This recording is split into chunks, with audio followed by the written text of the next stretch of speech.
బండి అయిపోతుంది, పెట్రోల్ అయిపోయింది. పెద్ద సమస్య వచ్చి పడింది. అరే బండిలో పెట్రోల్ అయిపోయింది, అర్జెంట్గా ఎగ్జామ్ సెంటర్కి వెళ్ళాలి. ఎలా? దేవుడా, నా కోసం హెల్ప్ చేసే వాళ్ళు ఎవరు లేరా? అన్న కొద్దిగా హెల్ప్ చేయవా అన్న, బండి అయిపోయింది. బండి అయిపోయిందా? తమ్ముడు వస్తున్నా. ఏమైంది తమ్ముడు, బండికి ఏంటి ప్రాబ్లం? పెట్రోల్ అయిపోయింది అన్న. పెట్రోల్ అయిపోయింది, ఎక్కడికి వెళ్ళాలి నువ్వు? అర్జెంట్గా ఎగ్జామ్ సెంటర్కి వెళ్ళాలన్న. అమ్మ ఇప్పుడు చూడు తమ్ముడు, బండి ఎలా స్టార్ట్ అవుతుందో చూసి నేర్చుకోసారి.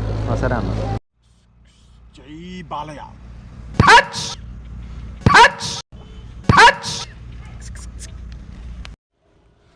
తమ్ముడు ఇప్పుడు చూసుకోరా, బండి దెబ్బకి స్టార్ట్ అయ్యిద్ది. స్టార్ట్ అయిందన్న. ఆ వీడియో మీకు నచ్చినట్లయితే లైక్, షేర్, సబ్స్క్రైబ్.